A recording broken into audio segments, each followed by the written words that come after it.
Okay, well, good evening, everyone. Welcome. How many of you were not here last month? Okay, so you don't have a little history of what's going on. So let me catch you up a little bit. So we had 4 people come in and share how they measure success on their certain social media platforms. And then we asked at the meeting if there were volunteers that would come forward and want to be speakers for this meeting after doing a social media trial for a month. And we had actually 4 people, exactly 4 people, volunteer. So that's what this is about tonight. They're going to share their results and their journeys of what they learned about different social media platforms. So hence getting concrete results from social media. Now, if you pick up your phone and you open up your camera app, if you have a modern phone, you can actually take a shot of that QR code and the presentation will actually pop up on your phone. But I would highly recommend that you take a picture of this because that bit.ly link will allow you to get to this presentation after the fact. So not only you should take a picture, but you could also open up your camera app for the QR code and you can follow along as people present.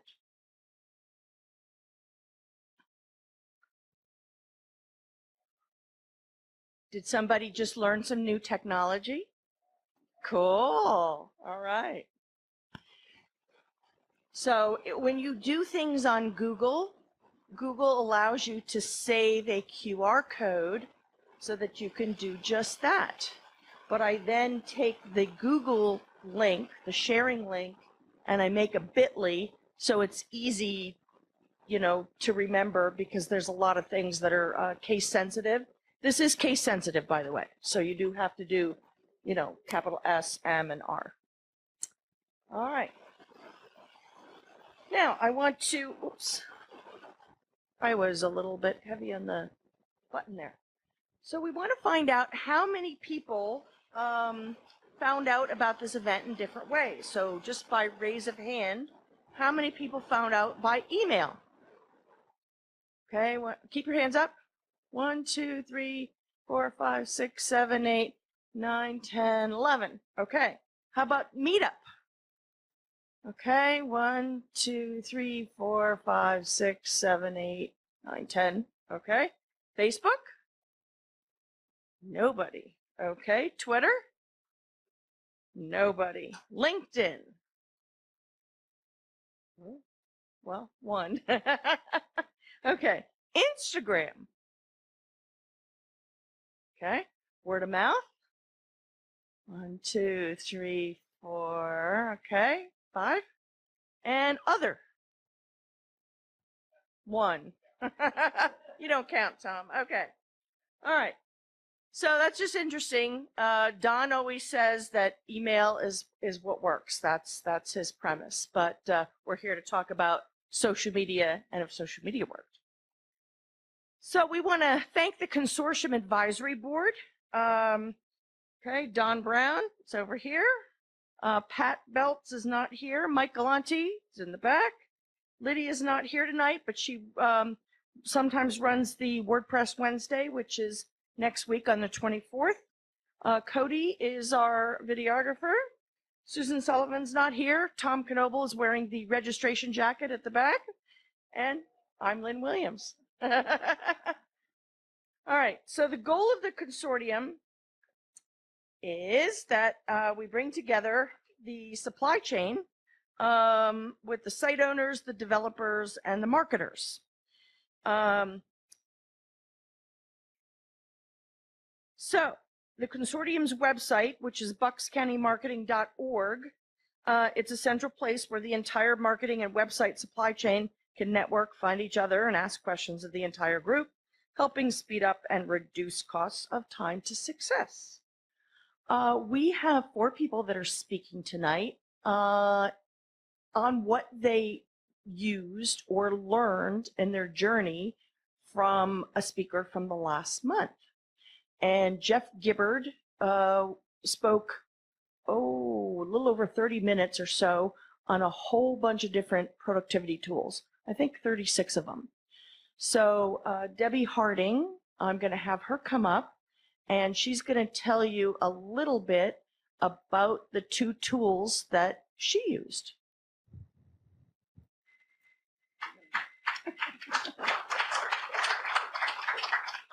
Okay.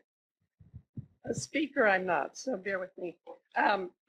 So I'm Debbie Harding, and I'm with the Chester County Balloon Festival, and an anticipated annual event featuring quality, fun, affordable family entertainment through the sport and science of hot air ballooning and general aviation. And we also promote the bounty of Chester County businesses, foods, crafts, breweries, wineries, and it's just a bunch of fun. So it's June 21st to 23rd, and I'm looking to learn here, and I am also looking for volunteers, vendors, visitors to the event. I want to thank Don and Lynne and the Consortium for this opportunity. It was an adventure.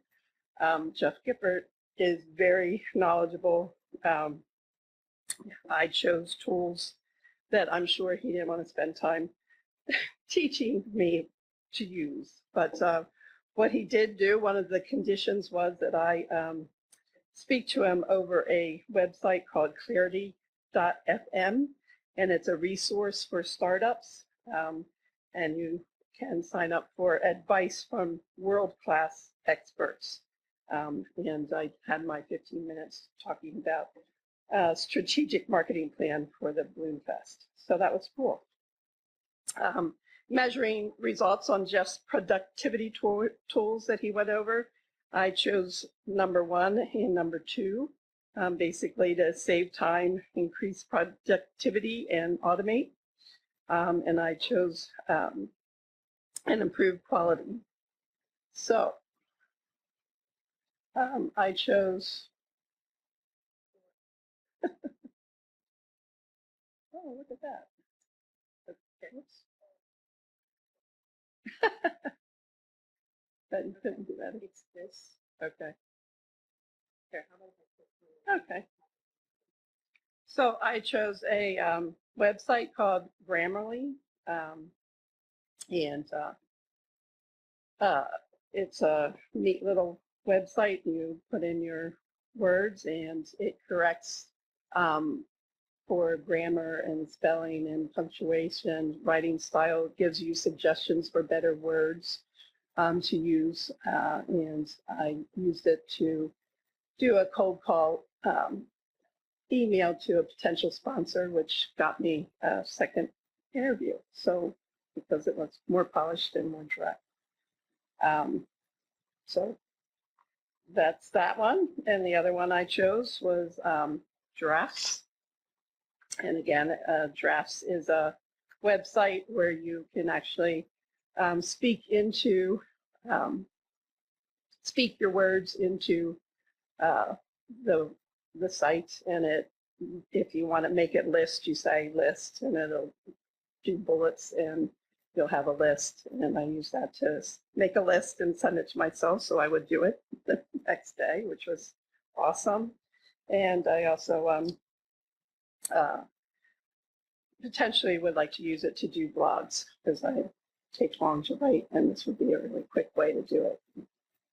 So, if you would like to connect with me about the festival, that's my information, and I hope you got something out of this. Go ahead.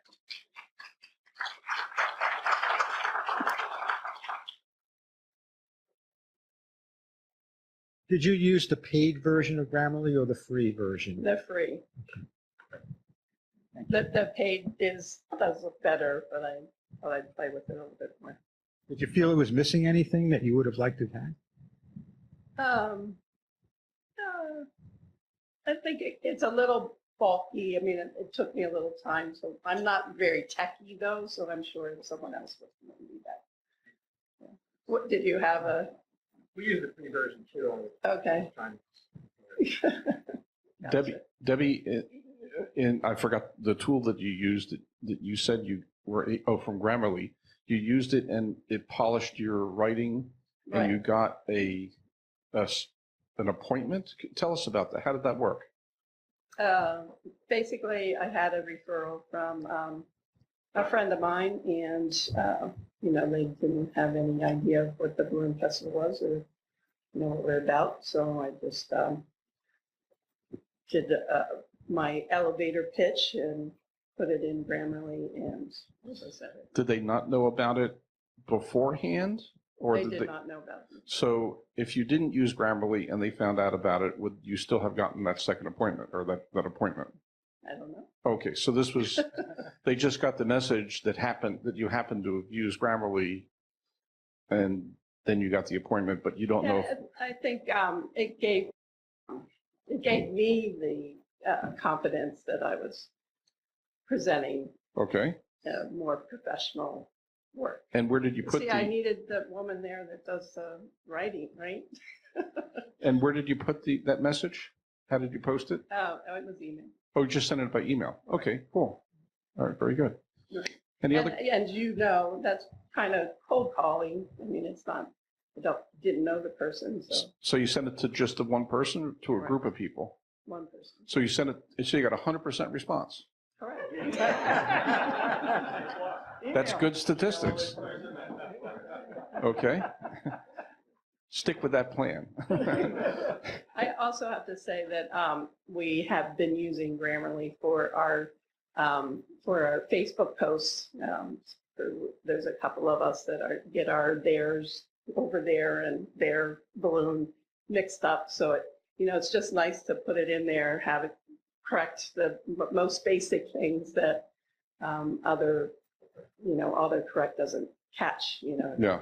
You're wrong, grammar. Anybody else in the room use Grammarly? Carrie, why don't you tell us about your experience with turn on the mic number 6, please. Oh, yeah, so we use it just as a proofing tool primarily for, we write a lot of blogs and website page content. So even though we have some really great proofreaders and professional proofers, they're not perfect. And the software can catch nuances sometimes that the human eye doesn't catch up on. Yeah, I found that. Shana, you're nodding your head. Do you use it also? Tell us about your experience. Same type of experience. We have editors on our team. However, sometimes just having a fresh pair of eyes on it and something that's automated like this, it integrates in with every website platform that we use as well. So whether it's a social media post, whether it's something that we're scheduling to go out like a blog, it's able to be a second eye for us. So is it American English or is it British English? It depends on if you have the paid or free version, and you can choose which you want. Is there a Yoda English? Can't say I've noticed that one.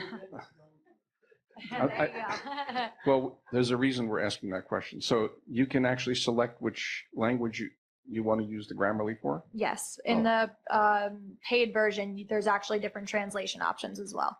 Oh, so you can get it to French or Spanish or something? Mm-hmm. Well, that's pretty cool. I haven't tested that out, so I have nothing to offer on that one. And I wouldn't know what it meant anyway. So anybody else have experience with Grammarly? Want to say something? Okay, you want to grab the mic and ask your question? You mean the word processor, Word? Well, I mean, I use Word, right? I don't use a different app if I'm writing something, and you can use grammar and spell check on Word. So how is this app different than that? Okay, Coney or Shana, go ahead. Use the mic. It does catch the incorrect grammar. Like I said, if you use go over there and you spell it there, like it's owned by somebody, it'll catch that. And obviously Word doesn't catch wrong words. Use the mic, use the mic, use the mic. Sorry, Don. An Oxford comma, which would be when you do a list. A comma for an Oxford comma is not necessary, but it's a list of 3 items and a comma, comma, and then a comma before you write end. Or, for example, the proper use of semicolons. Yeah. More detail. And it also goes outside of Word as well. So it's not just limited to the Microsoft platforms. Yeah, in other words, if you write an email, it'll, do you have to install it in, let's say, a G Suite or something, or does it recognize any text? It's Chrome toolbar. Oh, it's a That's Chrome there. extension. Mm-hmm. So anything done in Chrome gets recognized by Grammarly. Mhm. Is that right? Okay, cool. It's actually a very good tool. Yeah. Tom, go ahead. Give them the 5 or 2. Go ahead. Okay. One thing to keep in mind is also that Google picks up on bad grammar and bad punctuation. So it's a nerdy thing, but that part of their algorithm looks at that factor as a quality aspect of a website. So if you've got sloppy punctuation, Google goes around tisking you. That's good. What was the word, Tom? That's a tisk, TSK dash, no. Okay. Our next, okay. All right. Let's thank give- you.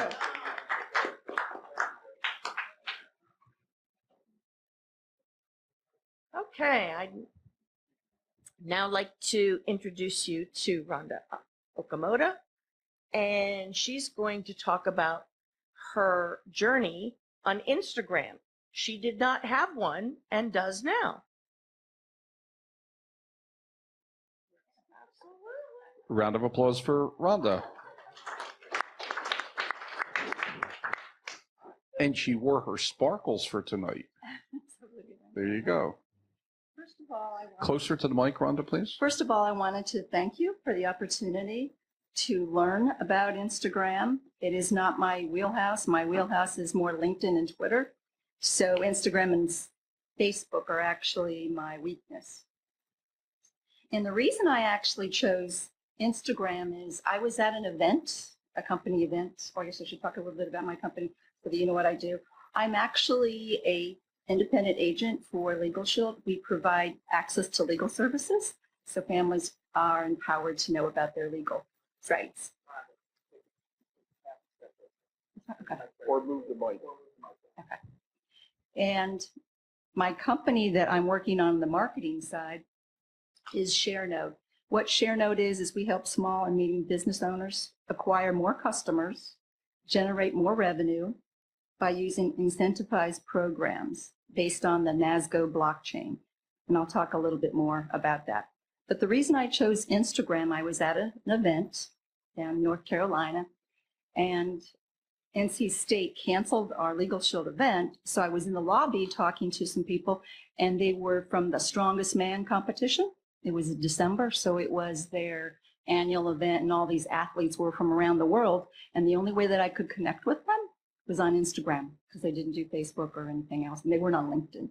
So I did set up my Instagram account. I had a few followers, but no posts, because I didn't really know anything about Instagram. Lynne, are you, which one do I do? Just, what, top or bottom? Left Left? or right? Okay. So I spoke a little bit with Leah, and she explained to me that... Closer to the mic, I'm please. sorry. She spoke to me a little bit about, Rhonda, you need to stay in your wheelhouse. So if you are not really a social media influencer, then maybe you should work with social media influencers. And everybody's actually an influencer in life. Influencing meaning getting somebody to do something. And social media influencer is more with established credibility, specific industries. And they have a large audience and a large reach because of their authenticity. You can see that word. So my success really was nothing to having a few posts. And actually, Lynne helped me a little bit with my posts. And in a couple of days, I was able to get 90 followers. And that was from all the hashtags, which we'll go over.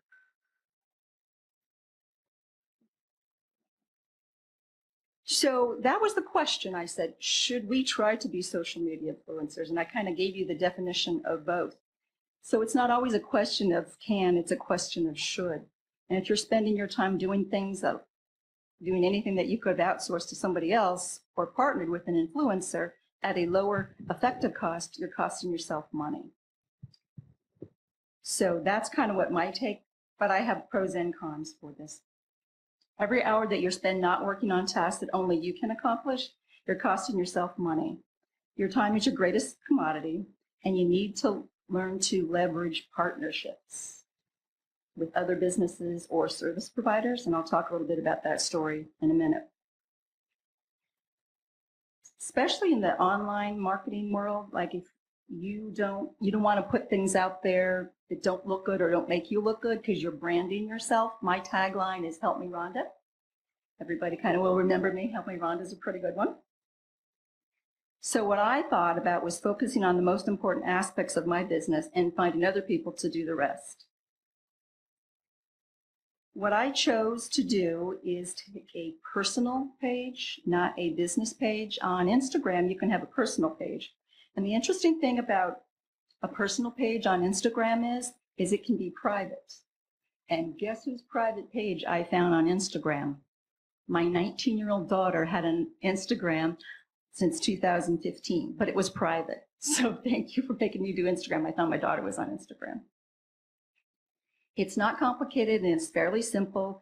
You don't have charts or graphs or wheels or pop-up questions asking you to promote your post. It's really simple. And you have more freedom when you're doing it personally. You can talk about whatever you want to talk about. You don't have to specifically talk about your business.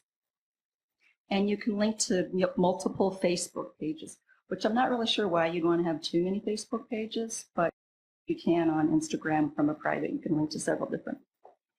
On a business page on Instagram, you can only link to one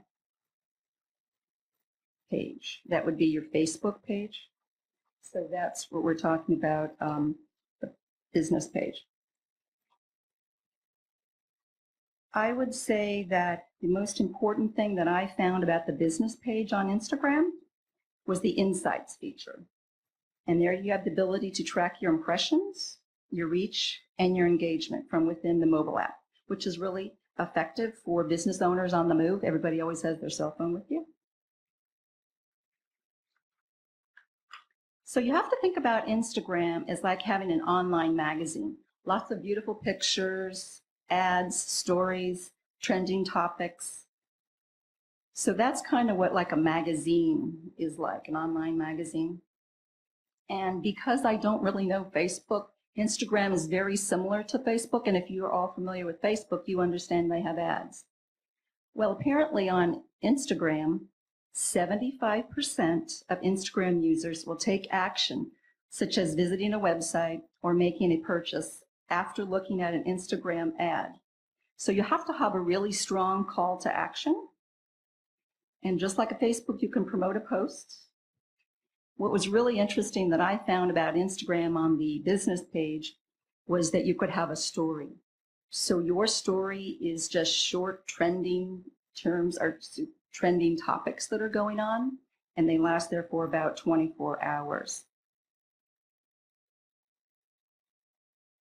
The reason that that's kind of important, I am currently going through a personal, I'm selling my house after 20 years, so it's kind of a personal journey that I'm on right now.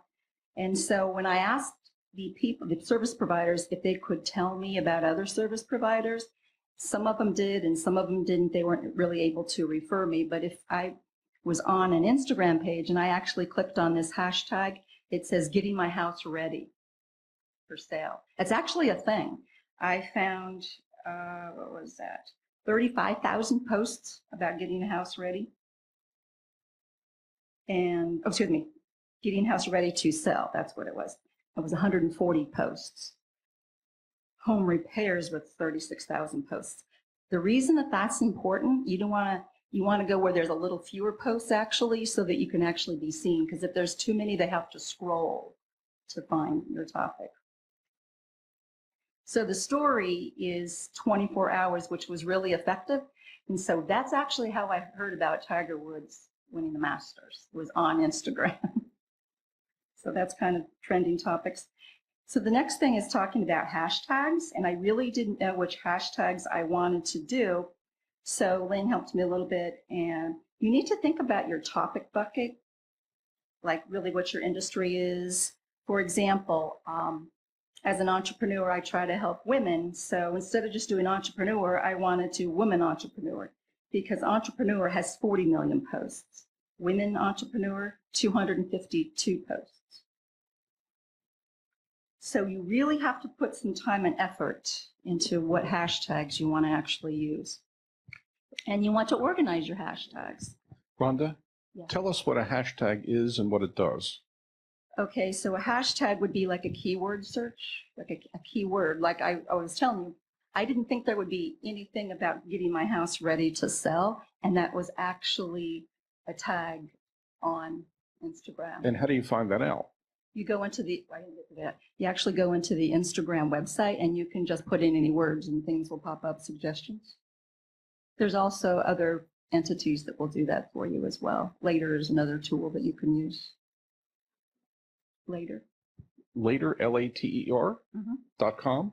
Yes. That's a hashtag finder, essentially? Yes, it lists hashtags that you can use. What's that? Okay. Okay. So you want to save captions also. So if you have a couple of topics, you want to save your hashtags in that topic. If it was entrepreneurship, if it was house buying, if it was legal, if it was marketing, so that when you have that subject, you can put in that caption so that it will list all of your hashtags. That's really important, so you don't have to keep putting the hashtags in your phone every time you post. So the next thing I wanted to talk about, I follow the hashtags, but who should I follow? And this, in business, always your competition, know what they're doing. You want to follow leaders in your company. In my case, I actually followed $1 million producers in my company to see what they were doing. And interestingly enough, the millionaires actually had a personal page and they talked more about lifestyle and how they were living. That was what I found with Instagram. You want to follow local business organizations, because I am the chairperson for the Women in Business at the Lower Bucks Chamber of Commerce. I'm always talking about the Chamber of Commerce. So they do have an Instagram account, they have a LinkedIn account, they have a Twitter account. So that's kind of business organizations. Marketing groups, like this one that we're at today. Mentors in the business world, Gary Vaynerchuk, Tony Robbins, who else? That kind of influencers and mentors that I followed. Anybody in your industry. So how much time do I have to follow up others and get back and engage with them? 30 to 60 minutes a day probably is a good time. And I actually do that on LinkedIn, and on email I probably spend about 2 hours. So I'm not sure if I can add Instagram for longer than 30 minutes probably would be the most. But what happens is then you start reading everybody's story and then you get engaged with it. So I do follow a lot of celebrities, because that's on Instagram. It is a lot about celebrities, and there are a lot of women in the top. So would I pay someone to coach me? There's a lot of free stuff out there, and I think you can learn a lot prior to going to having somebody help you with Instagram, or because you really need to know what is your purpose, and do you want a personal or do you want a business page, and which business do you want to promote? I have a couple different, so I'm going to have to focus on which one. HubSpot has a template. It's an Instagram template, and it tells you about the Instagram feed, and then they have one for the story. A feed is what is a fixed picture, grid of pictures that you can see at all time, and the story is the story. 24 hours and then it goes away. So is Instagram the right platform for me? Instagram has 500,000 users, 300,000 daily users, and there's 120,000 users in the United States, and there are 4.2 billion likes a day. I'm sorry, Rhonda, did you say 500,000 users or 500 million users? 500,000 users? That doesn't sound like enough. 500,000 is 500,000. Thank you very much for that. Does anybody, yeah, that's Cody. I'm not fast. Does anybody know that number? Is it 500,000?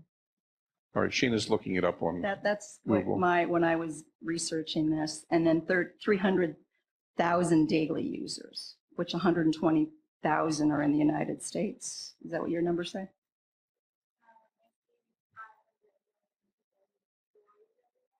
Yeah, grab the mic, please, Sheena, so we can get this on the record. Number. All right, so it looks like there are 95 million posts per day. 500 million people use stories per day. I think that's a pretty good overview.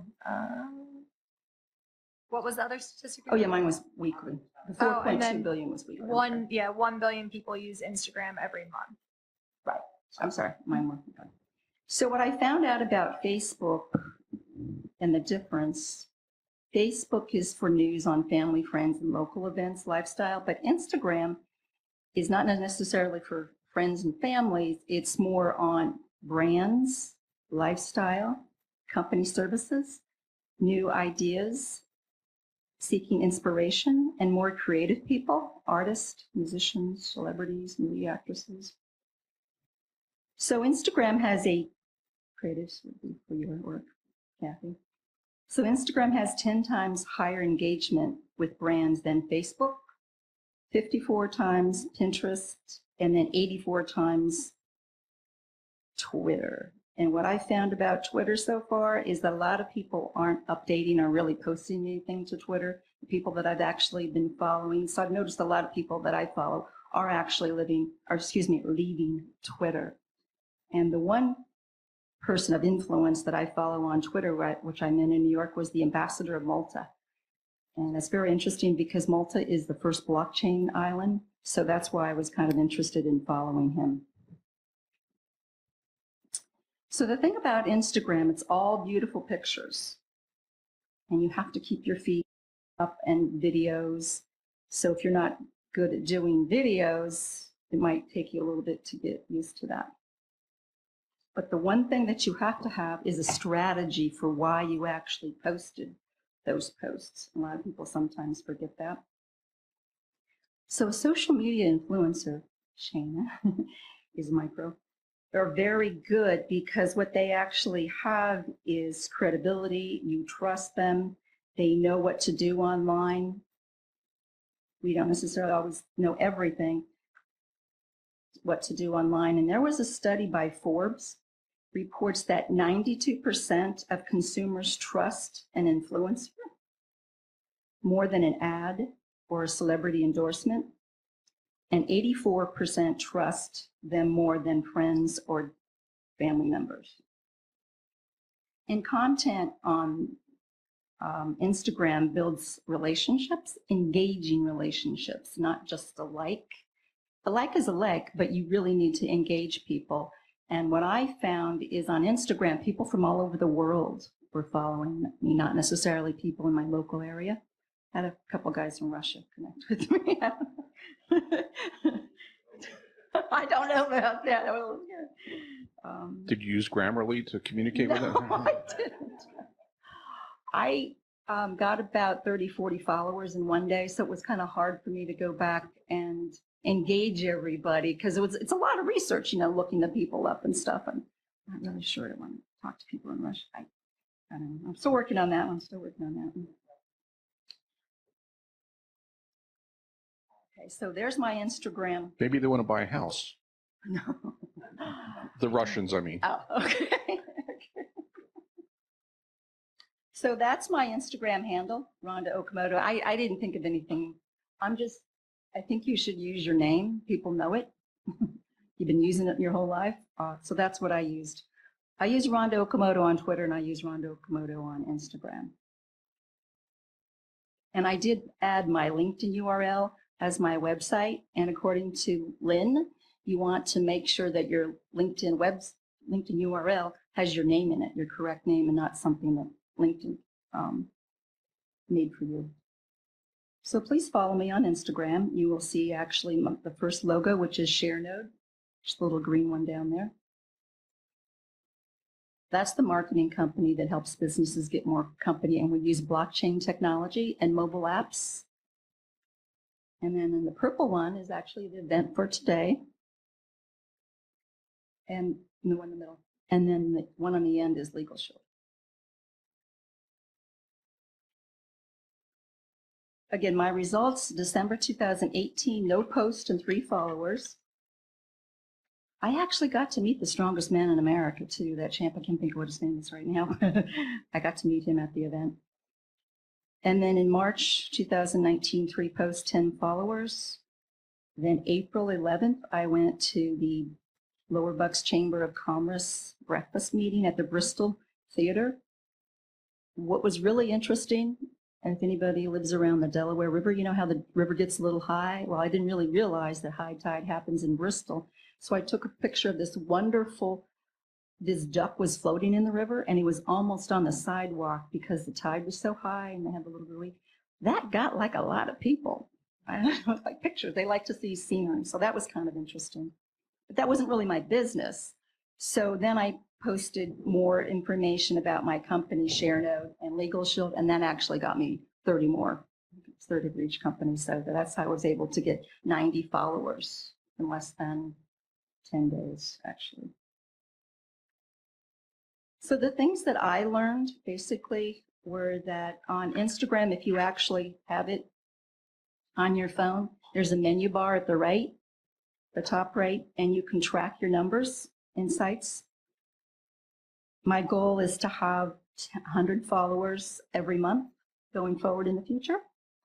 And just like on LinkedIn, they have a name tag. You can actually scan your name tag on Instagram, if anybody knows what I'm talking about. No? No, you click on a little bar. I don't, there's no way I can show you. So if you have Instagram on your phone, and you bring up your account, and you click on the top right bar, like the little menu bar, you can page down there, and it says name tag. Name tag is actually like a QR code, like on LinkedIn. Yep, kind of looks like that. So you can customize your name tag. So that's the thing that I learned about Instagram. You can save favorite posts from other companies, influencers. And then you can connect to your Facebook business page or personal, depending upon which one you actually have. So influencer marketing. I really thank you for having this opportunity for me to learn Instagram, because ShareNode, we are actually in the social media influencer. We're doing a 4-city tour. Going to start in Vegas in July. Going to go to New York, Atlanta, and the other place, LA. So I did a lot of research on social media influencers. And the reason that you want to use them as well is because you don't actually own your followers, on any platform. They're just kind of connections. So what we're doing on the blockchain is when you're engaging with your customers, your followers, we are actually helping you track that as a business. And the reason that we do that is, everybody likes to watch YouTube, but you don't really get paid for watching YouTube. Well, what if we did a informational video, maybe 60, 90 seconds, depending upon what the business wanted and how much you needed to know about the business, and then we incentivized your business. We normally tell our business owners that you want to do at least a $10 reward, so that way, people are incentivized. If anybody has a Kohl's cash, when you get the $5 or $10 or anywhere else, it's burning a hole in your pocket to spend that. And that's kind of how we're doing it with credits, but digital credits. So that was really interesting. And we wanted to use social media influencers because you know how hard it takes to get followers on any platform? It does take a while, and it is a lot of work to do that. It's not really that simple. So that's why our influencers will help you. And if they can post and engage about your brand with their followers, that's going to be much easier for you to build your business. Plus, if you're not a social media influencer and you don't have the time in your daily life to do it, it would really help. That's what I learned about the social media influencers. What we use is like a digital code, like a little coupon, so that's how they know where you came from in that campaign. Currently, when you do a campaign, you're targeting a large audience, but you're not really sure who really looked at your things. But with blockchain technology, we can track that person they came on because it's an app on the phone, and we can actually track that way. Hey, Rhonda, I've got a quick question for you, too. Sure. You specifically said it was hard to get followers. Have you looked into actually using anything like an automated bot to follow people in your general interest categories? So there's two schools of thought on that. Do you want to do organic, or do you want to just get a lot of followers? Because there are tools to get a lot of followers, but they're not necessarily meaningful followers. I believe you could get, what is it, Shayna, like, I don't know, 5,000, 10,000 followers like that using some of the tools out there. Question about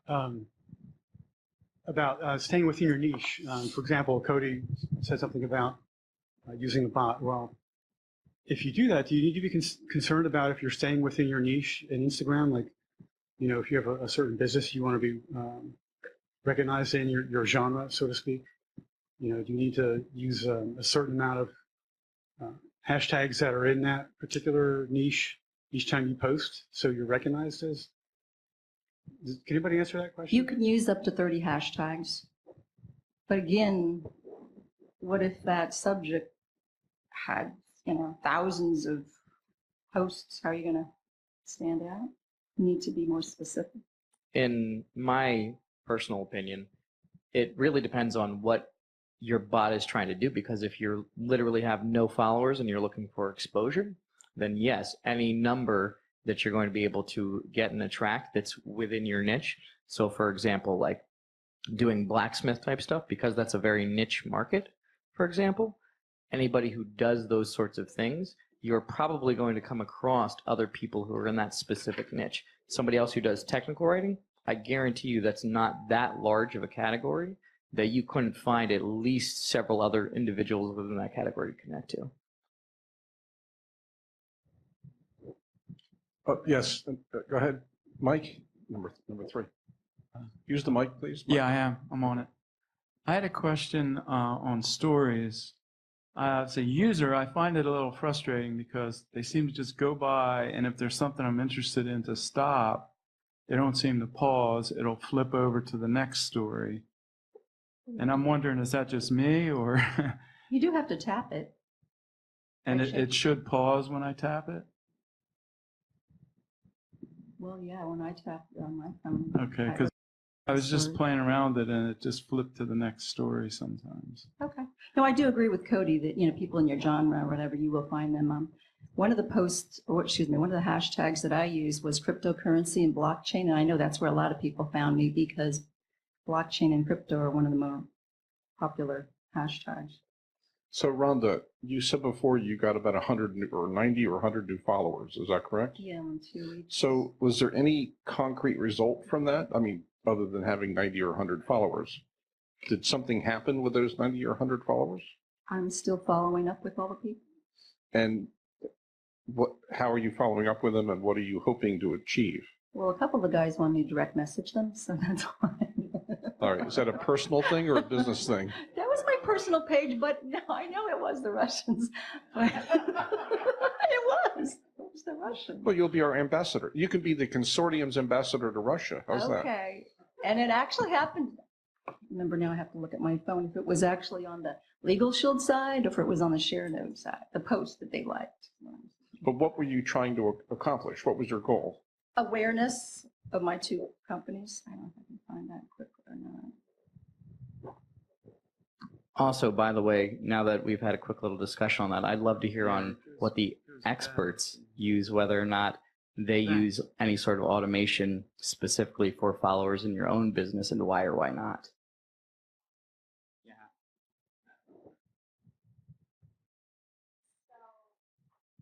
Am I good? Okay. I do use automation tools for reaching out and liking some things that are within certain hashtags. I agree that when it comes to building engagement, the best way you're going to be able to do that is leaving genuine comments. I'm pretty sure Jeff hit on this last time as well. You don't want to use an automation tool that's great content, it's going out to everyone, and someone posts something negative, their dog passes away, and you're like, great content. That's not the type of automation you want. To gain exposure, I think hashtags are the best way to connect with different people within, different categories. I don't recommend doing the following automation technique just because I've seen people get in a lot of trouble for it. At some points, you'll be flagged with different things. So I personally am a big fan of just actually going out there, hunting for people that are relevant, especially on Instagram, following them yourself, and then engaging with them to follow up if you actually want to build a solid relationship off of that. So I had 84 profile visits in the last 7 days. I was just looking at my phone. And what are you hoping will come from that? Awareness of the brand, and then we'll actually follow up with them and learning more about them, because that is actually what my business is to learn about your business and how I can help you. So you get 84 follows, and then you personally I had visits, yeah. visits, and then you 90 followers. Then you reach out to those people. In what way do you do that? By email, by instant message, or Instant message through on Instagram? Instagram. Okay. Some have email, some have phone numbers. Oh, okay. So you can. Okay. So if somebody follows you, you can then make direct contact with them and start a conversation. Follow them back. Follow them back. Mhm. Follow them back, or have a conversation. Depending upon who they are. Yes. That's what I. So have you had many conversations yet? No, I haven't had any conversations. Just been Okay. doing it through the messenger. DM. Okay. Just DM. Direct message. direct message. Yeah, that's what I meant when I said Yeah. conversation. So Okay. you've had direct. I Sorry. haven't had face to face. You've or had phone direct message communication. Yes. And what has been the result of that so far? We just direct message each other. I haven't really went on further on setting up an appointment. I find that most of them are not local. Most of them around the world, around the country. And you need local for your business? No, I don't. Okay. Oh, that's Because with Legal Shield, we're in the United States, Canada, and we're going to England. And then with ShareNode, we're global. I think it's 154 countries. So, yes, Russia. well. Okay. So let me follow this up, because this actually is better than I thought. So you've got 100 or 90 or 100 followers, and you can direct message those folks. And so that's sort of like an email to them, right? It's a direct message. Like a Facebook And you can Messenger. begin a conversation with them. Yeah. Which may or may not result in whatever the next step is. But and that's the expectation on the other side, that there'll be contact. So if somebody follows you, do they expect to be direct messaged? Pretty much that's the goal on Instagram. If you start following somebody, you want them to follow you back. Works with Twitter. Okay. So, All right. Thank you. and I would say, because LinkedIn is what I actually know, 60 to 70% of people will take an appointment with you after they checked out your LinkedIn profile. So that's what I'm used to. So that's what I do. All my followers, I try to look to see if they're on LinkedIn. So I'm on Instagram, on my followers, I'm going to have to Google everybody just to see a little bit more. I don't know. I like to do a lot of research before I connect and talk with you.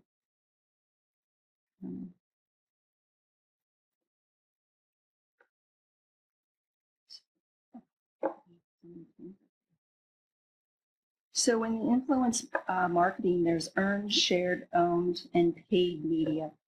So what we're talking about specifically here today is more the shared media: Facebook, Twitter, LinkedIn, Instagram. Which other one am I doing? I think that's it. So what we found in our company, it's better to partner with people. And just like in real estate investing, you want to partner and you want to have a group of 5 people that you trust with, because you're able to do more business and know more people. And the other thing, today's world, as far as nonprofits and charities, a lot of people don't give back to them because it's not trackable and you're not really sure. So our goal is to help businesses help their customers, maybe even give back to charities. And every influencer or celebrity, has a charity, their mission. They want to give back as well. And that's what our partnership is to do. Like, say your business customer can't really give back to charity, but what about if they actually bought your service and then you as a business gave maybe $5 or whatever back to that charity? That's kind of how we're focusing and using our business in Newtown. It's autism, one of the local charities there. We're going to help her do some things. In March, my company, we went on a cruise to Cabo, Mexico, and we helped out the local charity. It was a certified orphanage for children who have just been abandoned on the street. There was about 100 of us, and we went in to help the children. We bought them supplies. We played games with them. They played basketball. They cleaned up the court. So that's kind of our mission, is to connect entrepreneurs and businesses, but also to help the world. And charities and nonprofits are suffering because a lot of people necessarily may not trust how much they went to administration, but on the blockchain, you can actually track that. So that was kind of our idea, that's why we would want to use influencers and charities. And plus, the influencers already have those followers and they have that trust, and most of the time they're subject matter experts as well. Okay. So this is the 3 different types of influencers. Micros is what I would suggest for small business owners, and that's anywhere from 2,000 to 50,000 followers, and Shayna is a micro influencer. So for small business, that's what you would want. I don't think JLo is going to talk about your product or your service.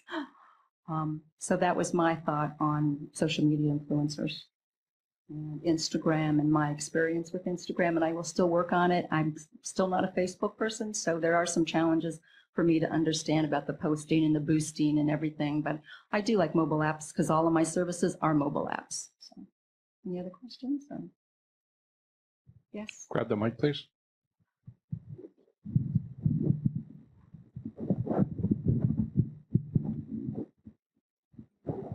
Sorry, I'll just talk into it. Since I'm a newbie to all of this, what is blockchain technology? In That's a whole 30 nother seconds. subject. If you want to say, Cody, but go ahead. It's a distributed ledger of transactions. A blockchain technology is essentially a ledger that is immutable, which means that once a transaction goes into it, they can't be altered afterwards. That's the most basic form of what a blockchain technology is.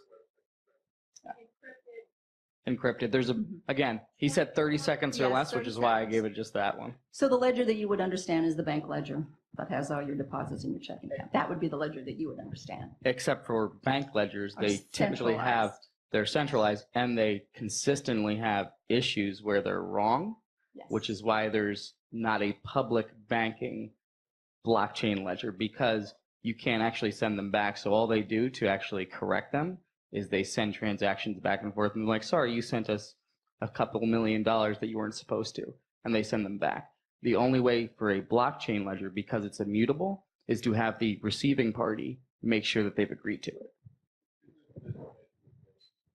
It's simply I'm sorry, go ahead.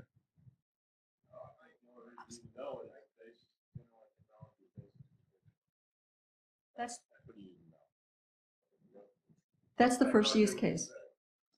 Yeah, it's a secure website strategy. That's it. That's all you need to know. You would know blockchain and Bitcoin as the first implementation of blockchain. But there's many, many different enterprises that use it. Walmart being the big one with your food and Tracy. So this is how you can connect with me. And I do have business cards as well. And please follow me on Instagram. I'm looking for more followers. Thank you. Thank you very much, Rhonda. Great job.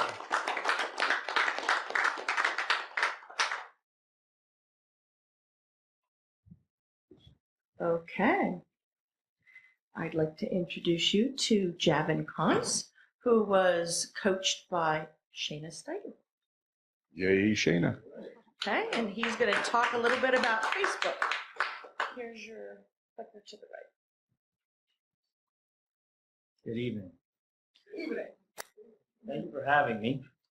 How much can I move around without you losing me? Grab the mic. Just take the mic out and move.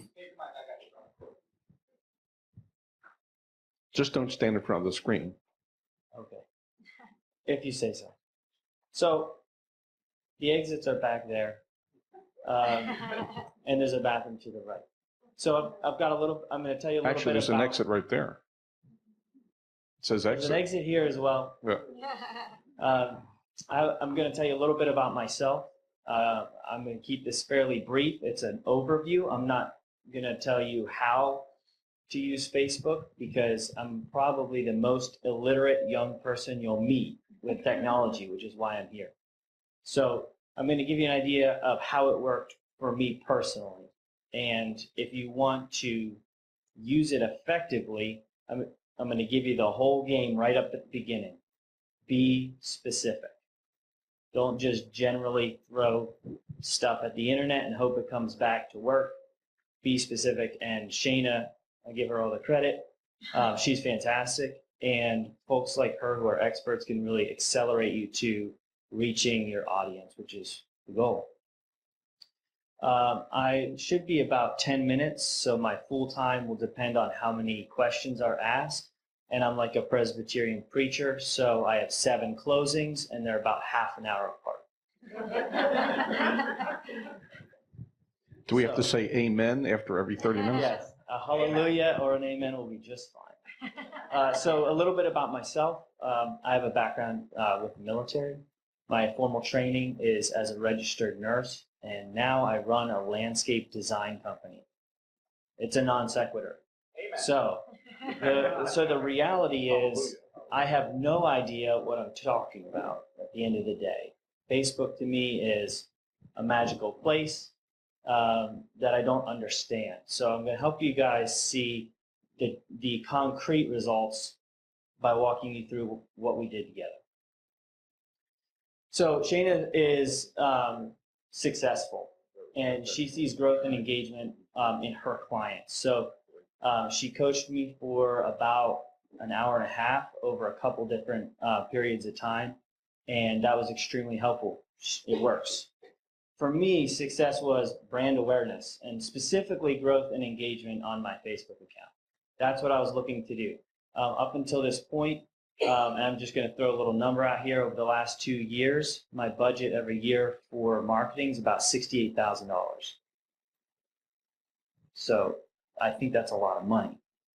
And so you'll see what we did to, again, 68 grand later, after 2 years, I've got 150 followers on Facebook. That's nothing. And I've never gotten a solid lead on Facebook. So my goal was, can I just get one lead off of Facebook? So that was my ultimate outcome as a measurement. What was the result of that $68,000 budget In sales, in whatever you were measuring? no growth on Facebook. No. I mean, what else did you do with the money?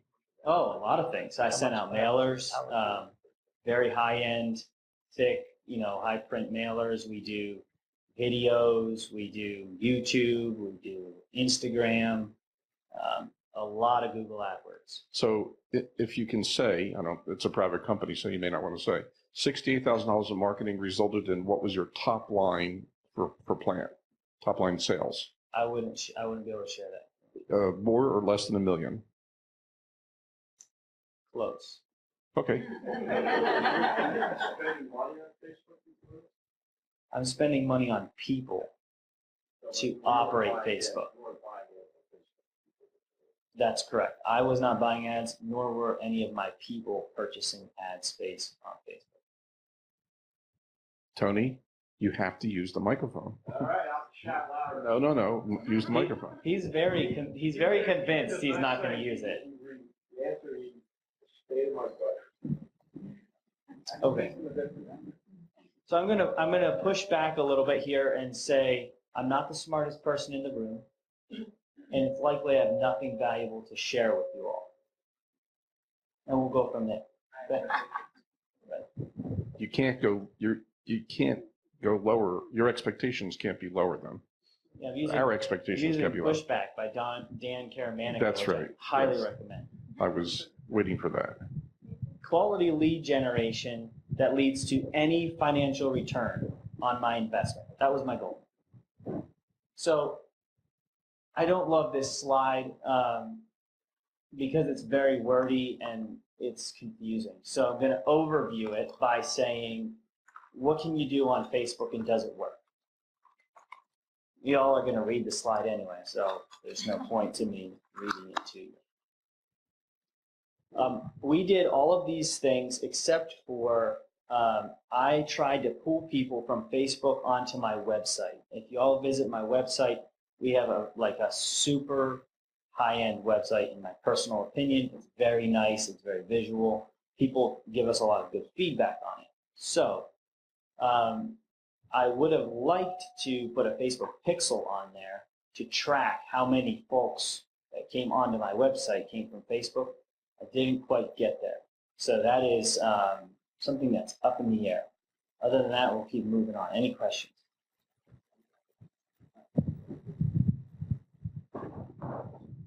If you have some sort of analytics on the back of your website already, they should be able to tell you where your refers are coming from. So you should still be able to track that. Because you'll still see them coming from Facebook.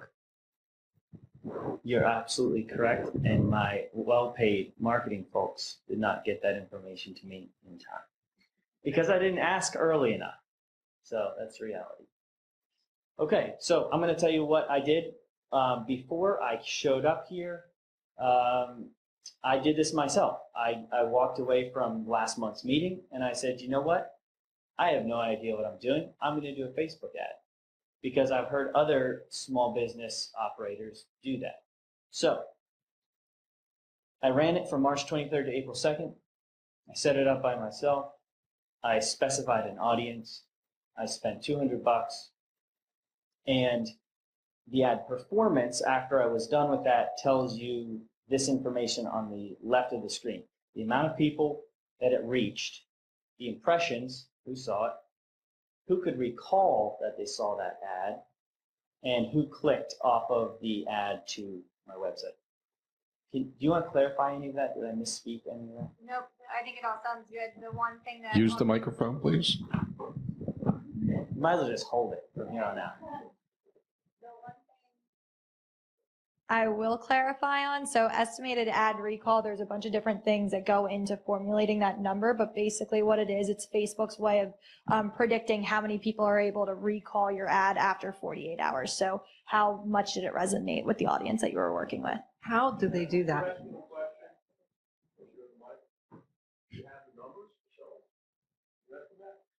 Do you have the numbers to show them?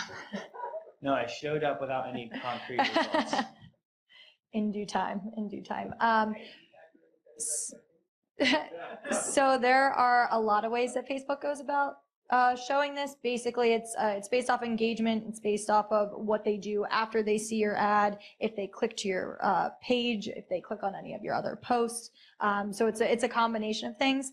It is one of those a little bit more vague metrics, brand awareness, right? What does brand awareness that ultimately get back to you? That's going to be, there's more specific things that you'll find out when you look at clicks to your website, website leads, conversions, things along those lines. But this is really focused on brand awareness and how well your message resonates with the people that you're targeting. Back to me. Okay. So someone asked if I have any numbers, which I know is important to smart people. So let's go through this. So this is the first ad I ran. You can see it there. It's not great, but we did the second ad the same way. So we have consistent measurements. Get excited, wasn't my idea. Potential audience. I set that at, this is what I did, by the way, by myself. 79,000 people, only 4 miles. That's a lot of people. And I thought I set all the metrics correctly. So I really did go through on Facebook. When you create an ad, you can say, hey, we're gonna talk to married homeowners, Again, I do high-end landscaping. So I want homeowners, married or divorced. I want people from 30 to 65 because anybody younger than that can't afford me, and anybody over that doesn't care, which is a generalization, I'm aware. So I had 6 post engagements. Somebody liked it, somebody commented on it. 732 people were reached. There were 989 impressions, and my cost per engagement was about $3. And if you're trying to do the math, don't worry about it. It doesn't add up. I tried to do it myself. Now, this bottom bullet here, the leads, 11, qualified 4, that is a general whole of my company's lead data during those 10 days of leads that were submitted with a name, an email, a phone number, and a request for an appointment off of my company's website. There was no real interaction on Facebook to request business. They went off of here onto my website. Now, that's in 10 days, 4 qualified leads. Now, up to this point, I had 0 and 0. So just doing an ad, even by myself, $200, this is what I got back so far. Qualified means we went out and saw them. Ready for the next? I mean, this is the shocker. We're coming to a close here. Either it worked or it didn't. Shayna sat with me for half an hour. We went through and we actually tweaked an ad to send it out. And so this is what happened. We adjusted it. We specified a more potential audience, and we did a purpose. And that's very important. We chose to create brand awareness. We want people to remember my brand. My whole goal with Facebook and all my marketing is for people to see us everywhere. If you guys live around here, you won't see us. We do it somewhere else. We work somewhere else. It's the reality. So I kept the locale. Can you turn my gain down just a little bit? I have some hearing loss. And thank you very much. So we kept the locale the same. And really, my goal was to keep the cost per result about the same. I didn't want to spend more money. So we ran it from April 3rd. You'll notice it was consecutive to April 13th. There wasn't a change in weather. You guys are already reading the slide. I'm still going through my speech. We kept the same ad. We kept the same locale, and we dropped the audience. And incredibly, we had a recall of 1,300, which we did not have before, so 0. So I didn't put numbers because that's an easy percentage increase. We reached almost 7,000 people, increase of 770%, 17,000 impressions. The cost per result was 8 cents. We had 14 leads and qualified 11 of them through the same method. To be clear, what's not on this slide is I only spent $100 on this one. So I spent half the money and got almost 800% of the results. And how many of those 11 qualified, you say that they became appointments? Mm-hmm. And how many of those turned into business? Great question. Sales cycle is about 2 months. What's your Max. expectation from your experience? If we had 11 qualified leads, we will probably sell 4 to 5 of those. And an average And our average sale is about $17,000. And so, okay. So of the previous, I think you had 4 appointments. Mm-hmm. And how many were what you would expect turned into business? Like so one? It's interesting that you asked that question because I don't think that any of them will. Really? So they were not as qualified as these That's were? 100% correct. Amen. Okay, so Shayna actually knows what the hell she's doing. Shayna knows what the hell she's doing, and I don't. So my full That was a plug for you, Shayna. yeah. So what's interesting is this is a snapshot of my Facebook. I really didn't care I didn't care about Facebook, Instagram. I don't personally use them often. And most of our clients, you would think they don't use that kind of platform. It's surprising that people in their 40s are on this for several hours a day, apparently. And they saw something they liked, and they reached out to us. Now, we used a deal, right? $99 a yard of mulch. That's silly cheap installed. However, that's what people acted on and reached out to us. So my secretary, who takes very detailed information on our lead sources, started saying, so I keep hearing people say they see you everywhere plus Facebook. Interesting, because I've never heard that before, because I only have 155 likes or 166 follows. And probably most of them are my 70 to 100 employees on a monthly basis, right? So it's not, and that number did not change that I'm aware of. It's the interactions that matter in the impressions. I'm currently done. Go ahead. What's the real difference between the first ad and the second ad? Can you say a little bit about why there was such a great improvement? Well, I gave you the answer right up front, and I should have repeated it. You're right. Be specific. So there needs to be a purpose for what you're doing and a careful execution of it. So if you're just generally shooting out, again, we're looking at, this is kind of a beta test, same thing. We didn't change anything. If you saw that on Facebook and then you saw that on Facebook, is either of those going to draw your attention, one or the other? My guess would be no. So Done. I don't know if this is a question that you can answer or Shana can answer, but since the second ad ran, could there have been a factor that people who might have seen it the first time reacted to it when they saw it the second time? No. Can you be specific? 989 versus 17,000, the numbers don't support it. Okay, all right. All of those are within 4 miles of wherever your business location is, right? They were the exact same target for each ad. So if you just think about that for a second, 50% of the cost, right? $200, this is $100.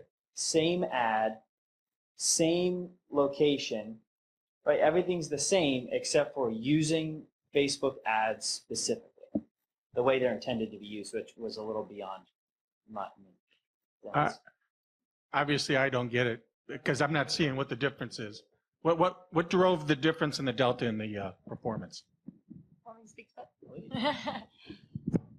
So for the first ad, a lot of you may be familiar with it. If you are using Facebook for your business now, you have the opportunity to boost a post. So boosting a post is just a way, it's basically Facebook's user-friendly way to get a little bit of money backing behind your post to be able to expand it further than what your current audience is.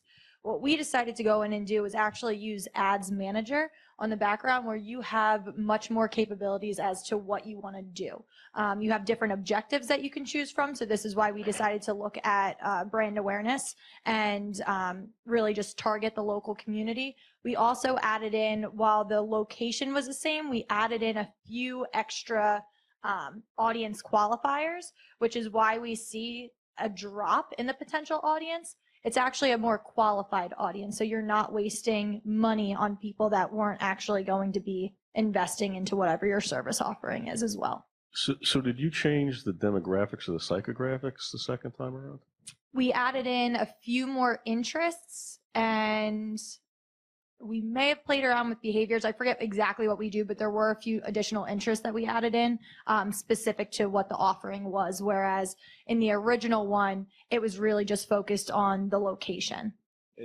And why, I got to be honest, it seems like you're limiting yourself to 4 miles. I mean, that's not a big radius. Why, is there a reason you're only going to 4 miles at your side of your business? So I want to recap with an umbrella briefly, just to clarify. I'm not very smart, so Shana's really reasonable. Don't sell yourself short. She's like, I think it was only $600 an hour to hire her just to do this. Totally worth it for 60 grand worth of business, if you ask me. So the reason I limit it, so I have on a yearly average a low dollar customer, right, which doesn't bring me any money. It's future investment. And I probably have 600 customers that are at that low dollar. I have a medium client that I may service about 200 to 300.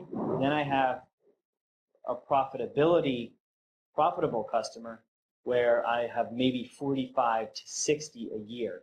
So to send an ad to 56,000 people, those are my customers. They're located close to where I live. They know my name. My trucks are in their neighborhood. Why reach more people? Why flood out 8 miles if I can reach 56,000 qualified people in 4 miles? It's just a personal business tactic. It's not translatable, I don't think. It's also an experiment. It's 100% an experiment. If this works at 4 miles, it'll work at 8 miles, presumably, and It'll be a lower cost, likely. so let's see. You got $60,000 in sales, essentially, or something close to that, or expectations of that, for $100 in Facebook costs, and I know you didn't pay Shana, but 600 or whatever dollars worth of consulting fees. I'm paying her right now. Do you see these results? So It's we worth every word you say. Yeah, so I mean, the idea here is my business is predicated on people seeing what we do and believing it's real. And that is an extreme challenge for a business, is to theoretically and visually sell someone on something that's going to cost them, $100,000, $150,000. And they're going to write you a 50% deposit on that and believe you're going to show up and deliver in a very fragmented industry where that is not a common practice, is for people to hold to their word. No offense to any landscapers in this room, but that is reality. So it's very challenging. And so this was very helpful. Yes, ma'am. Just getting back to the difference between those two. The first one you said you did yourself. The second one you used Ads Manager and you did have some help that you paid $600 to get. But it's no joke, though. I went into Ads Manager. I've done Facebook ads before in the past, and I went into Ads Manager, and I'd certainly be willing to pay somebody to help me figure that out, because that's just, it gets complicated. I mean, I know you do it for a living, but it is complicated. It's not an easy thing to do. Can we hear an amen? Yeah. It's a scary place. It is. So it is remarkable. We do spend a fair amount of money on marketing teams, photography, and AdWords management, and you name it. We've got money tied into it. However, 2 years of people putting kitsch crap on my website and Facebook got me absolutely nowhere. So when even when I placed an ad myself and boosted it, I still didn't really get anywhere. So that's the difference, I think, between someone really helping you tweak it and, personally for me doing it myself, my time is too valuable to do that. It's just not my strong suit. So how will that influence your $68,000 budget going forward? How much more, let me rephrase, what percentage, and I'm not asking for an exact number, but what percentage of your $68,000 will you now allocate towards Facebook? That's a great question. Thank you. I change my budget every year, and my goal with marketing, so our business is technically 5 years old. My goal with marketing is to decrease my money out every year or increase my return on investment every year. So it's one or the other. There's no in between. I'm not sure what steps I'm going to take because I don't know how to explain to the people that were supposed to be doing this without just firing them. And I'm waffling on that right now, which means if I'm thinking about it, I should have done it yesterday. So I will allocate it. I just don't know how to effectively do that myself. And so Shana and I will have conversations about what this means for my business offline. Mike, go ahead. Yeah, I recently became aware of Facebook having a business page. I was sort of pushed into that being created off a personal page that I had started. I'm just wondering, did you start this as a business page, or did you run into that difference at all? I have no idea. Do I have a business page? This is a business page. Okay. Yeah, so it was established as a business page. I also want to preface one more thing. The fact that the website was also well made, has an opportunity for conversions, that also helped to the success of the Facebook ads. Facebook, social media is only one area of your strategy. And ultimately it's to generate attention. It's to get people interested in, working with your business in whatever facet that is. Having a strong website is going to support and ultimately give you leverage with all of these results. If we had a website that wasn't functional, that wasn't doing its job, these results would not be the same. Out of 10, Shayna, where's our website sit as far as landing pages and all that? I say it's like an 8 or a 9. So there's a lot of opportunity on it. And the visuals, again, with your business, that's what's most important, because it's something that they're investing into their home. It's a high dollar amount. And if the visuals weren't as great as they are on your website, that would have, a negative effect on it.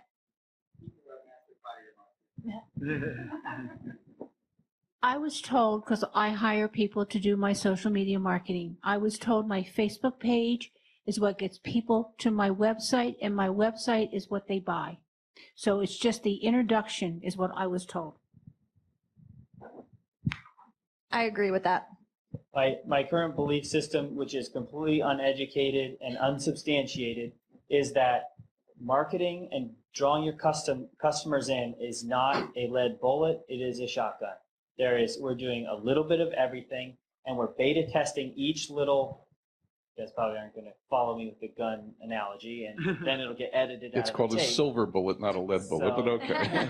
Well, we shoot lead around here, but the little lead balls in the buckshot, they need to be A/B tweaked all the time. My job is to make sure people are tweaking them all the time. I don't really know how to do that, which is why people like Shayna are extremely valuable. Any other questions? Okay, Rhonda? So do you come to Washington Crossing, Pennsylvania? Yes, I do. And we do a special for resale value. Low cost, high quality. Because that was the whole thing, the workers came, but those who showed me pictures, it was more likely to do business with you. You just gave me your business card and give you an estimate. I was, okay, I'll see you later. We're a very arrogant industry, unfortunately, and we really don't often deliver what we say we're going to. Well, it's because you're busy time of the year as well. So for Washington Crossing, it's $98 a yard for mulch. Okay. I actually do need mulch. So. This is the bottom number. We're not going lower than 99. I'm sorry. Not for anyone. Yeah, but while we're here, don't we get like I tell you, the resale, they say 30% increase in resale value. It's you give a consortium discount, right? Yeah. If you follow the business page, there might be another secret. Please message you me follow on me, Facebook. I follow you. Yeah, sure. You gotta follow the business page. That's right. We're gonna grow your page. And I will have to say that about landscapers specifically. You need to have a strong page. And then most of them don't. They don't even have websites, some of them. Yeah. So the fact that you have a good... They have trucks. That does mean this all means we're expensive, right? Yes, I know what that means. So, and I'm okay with that. Okay. Thank you. Any other questions?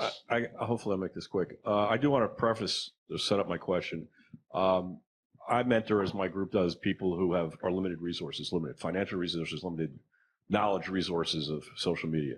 So my question to you is, and I understand this correctly, you are presently using a marketing agency or not? Or is it you? Are you the marketing agency? Believe it or not, I employ a couple of goofballs who say that they're doing this. But are these friends of yours, or this is a legitimate agency? No, it's a legitimate business. And so sounds like you're not satisfied with them. I don't want to put words in your mouth, but I mean, you would be correct. And so you're ready to find another agency. And what's your criteria for selecting a small business marketing agency? Because at some point, I'm looking for this because I need to understand what criteria to give to potential clients that I have who might be finally getting to the point where they really need to go out and do this and need to find somebody.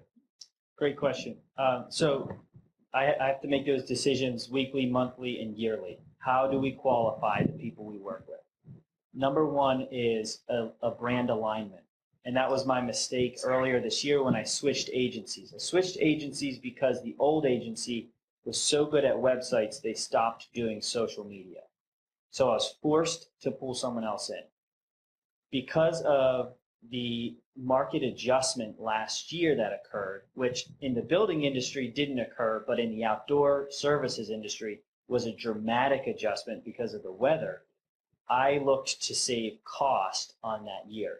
I heard someone say it earlier, and I think it was you, sir, who said, I want to work one-on-one with small businesses. Who was it that said that?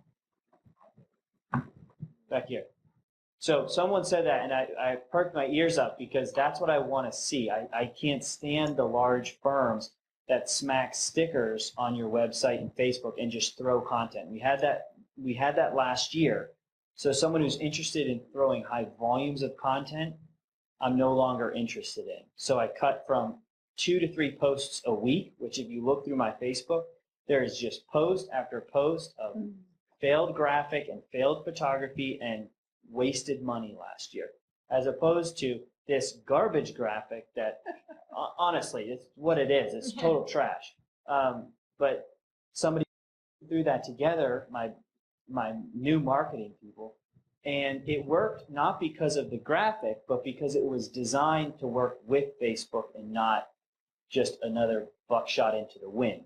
So people, small marketing agencies that will work one-on-one with businesses and that are seeking to grow and that are a little bit relevant, those are the major things that I'm looking for. Does that answer your question, Tony? Okay. We're kind of running short on time, but Ron, is it urgent? I was just asking if you do video testimonials of your clients doing video testimonials and putting it on Facebook. At this time, no. Okay. The plants grow slowly. Yeah. We're at year 5, so we can start asking for reviews. We're very highly rated, though, so that speaks for itself. Let's give Javan a round of applause. Thank you. Javan? Okay, and here is his contact information. And by the way, thank you for your service. I'm a big supporter of vets. He didn't hear that. I said, thank you for your service. I'm a big supporter of vets. Okay, last but not least, we have Dennis Duhon, who was coached by me. So, so Dennis had a journey of building his profile, being coached upon it. So we really have yet to see some results over a period of time because we did a little section each week. So. That one right there? Okay. Dennis Duhon. I'm with S Group. And guess what I do? Promotional products. So basically, whatever you do in life, put your name on it. Sort of our tagline that we have. I will definitely say that of the 4 speakers tonight, I am probably the least knowledgeable at all on the social media. I did very little of it. I worked for a company for 42 years. And basically, in the roles that I worked, I didn't need to know social media. Basically, the company took care of most of that. And then I had a change in careers, and now I'm sort of an independent businessman, independent contractor. And I found out that in the days when I was in sales, in the 70s and 80s, you could knock on a door or you call somebody and they call you and you could get an appointment. And I moved from Ohio 18 months ago. So I'm trying to open up this area for S Group. And it's not easy getting to see people or meet people. So finally, a month ago, I stepped out of my comfort zone and said, I came to Bucks County Marketing and WordPress and sat here on social media. First time I ever did, but I knew that if I'm going to succeed, I can't do it the old way. Got to go the new way. And then as I was here, they offered the opportunity to sit with an expert if you wanted to put your name in for the draw. And as it turned out, Lynne lost, and she got me on this journey, and it was a journey.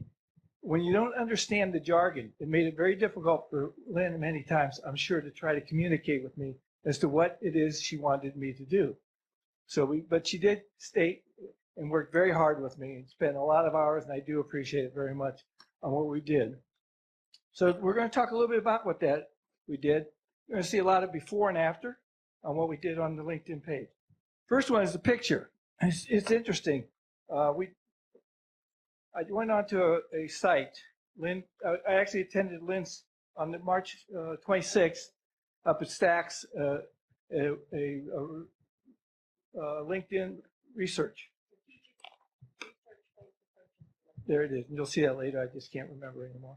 But anyways, I went on and she talked about a site called Photo Feeler. And it says basically you go on, you put your photo on there, and you get feedback from whoever goes on there and wants to do the feedback. Well, I originally did the one on the left because I'm thinking everybody's more casual. Everybody's looking for something, maybe a warm, fuzzy, and good feelings. And we did the test on that. And when I did the test, it's measured on business. They do business, dating, which is some interesting measurements on that, and social. So we did the business one. And on that first picture, it's measured on competent, likable, and influence. So when someone sees that picture, what do they think of you under those things? So on the one on the left, which I had on there because I thought it was good, it came in on a scale of 10, 6.2 for competent, 6.4 for likable, and 6.2 for influential. I put another picture in that I had other than this one, and it came back with a 75, a 53, and a 67. When I put the one on with the tie and dark suit and the whole deal, competent came back at 8.2, likable at 7.2, and influential at 8.6. Obviously, I went with the higher one because I figure when they come on my LinkedIn page, what's the first thing they see? Or no picture. A lot of people have no picture. Try to go that. So I'm trying to put my best foot forward because what you got, 7 seconds to make an impression. So I'm figuring at least that the picture may allow them to want to learn more about me. That's all you can do. So Dennis, which was the correct score? Which one? No, I'm asking you. Oh, the higher score. No, you're missing it. Which one is closer to you, not the picture, to you as a person? I see. Obviously the higher one. I'm very competent, likable, and influential. No, I needed it. That's why. That was the right answer, but okay, go ahead. Exactly. That's why I had to go there. Yeah, I know, but I missed it on the first round. So anyway, right off the bat, I got to start with increasing it from a look on the picture. Whoa, we went too fast. Okay, Lynn success is when a client gets found and lands a job, or when a small business owner is found and gets a client to work with. And technically we just launched on Thursday morning, so there won't be a whole lot of results, but I think you'll see the difference in what I had and where we moved to. My success is I did attend Lynn's strategic research-based approach on LinkedIn, where I learned about all these measurement tools that you can use before you start putting things on your website. That has helped me on 3 different things that we did on not website. I keep doing that. LinkedIn. Day after I finished, okay, I launched on Thursday. I'm getting ready to go to Pets R Us to get food for my cat, 22 years old, and it's getting more expensive as I keep her. But I get a phone call. Guy says, "Hey, this so-and-so. Hey, Dennis, I was just on LinkedIn. I saw your profile, and we're looking to move into that market, and we're looking for a new sales rep." First time anybody ever called me off LinkedIn wanting to hire me for a position. So at least from a standpoint, if I was looking for a job, all of a sudden I did get some success on the very first day that we posted on we changed our LinkedIn page. Optimized profile with keywords in headline, summary, embellished titles, skills, endorsement, and published an article, which unbelievable I would ever publish anything anywhere. It's not one of my strengths, one of my strengths. Posted on homepage, got views, likes, and comments, joined groups and followed hashtags, created a business page and posted, did a lot of tweaks over the weekend, as well as Instagram and Twitter. And that'd been the last thing I would have done. So I'm socially, and I had a Facebook page. So at least from that standpoint, I'm now totally on social media. We'll see how I do. Because, it's not getting on it. It's continually doing it. And that's the part I'm going to have to keep remembering to do, is to keep updating, keep posting, keep tweeting, and whatever else, and Instagramming. So, okay, second thing, as you can see on the left, that's what it started out as, okay? And basically, not much there. You customize the banner. Our tagline is whatever you do in life, put your name on it. Upgraded with that pretty picture I have now. Put finally my logo on, so at least that way, as well as putting on headlines with keywords, new valuable proposition in my summary. Once my summary was all of this, now I have you'll see a little bit later, a lot more information to it, as well as the logo. Meta tags created yesterday, and Lynne could talk to the meta tags more than I can at this point. I just go with the experts. Companies before, one of the things I don't think I was targeting, as a matter of fact, I know I wasn't targeting the right companies. I was targeting after what in a previous job I had, not the one that I'm in today. So no wonder why I wasn't being found or any kind of activity on my LinkedIn page. So now that we're doing it, I think I have 15 companies. Need to add more to that, but at least we're starting at this point. And most of them are local. Before I think I came from Ohio, so a lot of them were in Ohio, so it wasn't going to do me a whole lot of good. Not that I can't do everything nationally, but it wasn't the market that I'm really trying to develop, which is in the Doylestown area. Contact information before, well, first of all, no. Once again, changing my profile address so that people can find me easier. Also added a phone number, added email address. Makes it a lot easier. This is how the guy found me. Only because when he went to my site, he was able to find out who and where I was. Education. Part of it is, to us, sometimes this seems like it means something. Does it really mean anything to who comes on from the standpoint of have nice, pretty pictures, which are fuzzy and couldn't be seen really clearly anyway. And we just cleaned that up as we went. So a lot of it was cleanup. Oh, yeah, so this is basically my experience page. Before, basically, this is my job now. This is what I do presently. And it allowed me to put more keywords in, things that people can find. Is also, in many cases, bullet pointed, made it scannable and readable, as well as just making it a lot more tidied up. Added keywords, added social media and other contact information.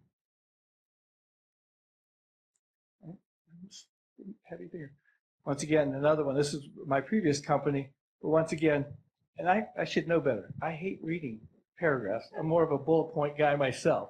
So bullet points, so good thing we'll be doing bullet points, but embellish the job title, more skimmable and scannable bullet points, white space instead of dense paragraphs. Because quite frankly, how many of you, when you get dense paragraphs, are going to read it? But bullet points, a lot easier to read. Groups. This is another area which a lot of the groups I had weren't the kind of groups I should be following. Weren't going to follow me or have any interaction with. So I really went back through with the help of Lynne, looking at types of organizations and groups that I should be set up with to make it more relevant to the people that I'm trying to reach and meet. Activity. Once again, I started out with 591 followers. Probably a lot of them were, I chased them more than they were chasing me. Right now, though, after we changed this, 606 actually this afternoon, it was up to 608. So I am growing followers who are now asking me to connect with them, which I think is more positive than me trying to connect with them or having them connect to me. So we're adding more people to this just in the matter of 4 to 5 days. A business page? I didn't have a business page really before. It was basically nothing other than this. Now all of a sudden I do have a banner. I have my logo on there. I have taglines. I have contact information. I've got ways for people to find me and have an interest in my business so that I can grow my business. Organizations. I went from 3 to 4. Actually, it's now 5. I just got accepted into the Central Bucks Chamber, so I'll be able to add that to that. Those are organization groups of people that may want to find other people like me in their organization. Skills and endorsements. I had 7 before until I found out I can have 50. And so I had to go through and put 50 types of skills that I can put in there so that people can endorse me. And once again, as I get more and more endorsements, it makes it easier when people come to my page to see the skill sets that I have that can fill what their needs are. Oh, and by the way, endorse me. Go on my site and endorse me. I have to take all the endorsements I can get. Dashboard. This is obviously where you really can start seeing is the page working for me. Now on March 22nd, I had 43 views, 0 article views, because you can't have article views unless you put an article on your site, and 21 search appearances.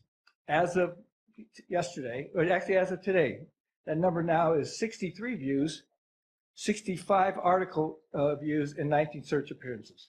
So once again, seeing some activity on the LinkedIn page, and I only started Thursday. So I'm really excited about what the future is going to bring as we go forward. As I do more posts, as I put in more articles, once again, building my professionalism and my expertise for the client base that I'm looking for. Twitter. Once again, I'm on Twitter now. Created bio. We added a website. This is all because Lynne pushed me to do it, and I would have never thought about it. But once again, you got to get out your comfort zone if you're going to want to get seen out in the market. Added swag for your biz. That's my hashtag, as well as @swag for your biz. Creating posts with images and hashtags. Once again, I ask all of you to follow me. I think hopefully you'll find some interest there. Instagram. Once again, swag for your business.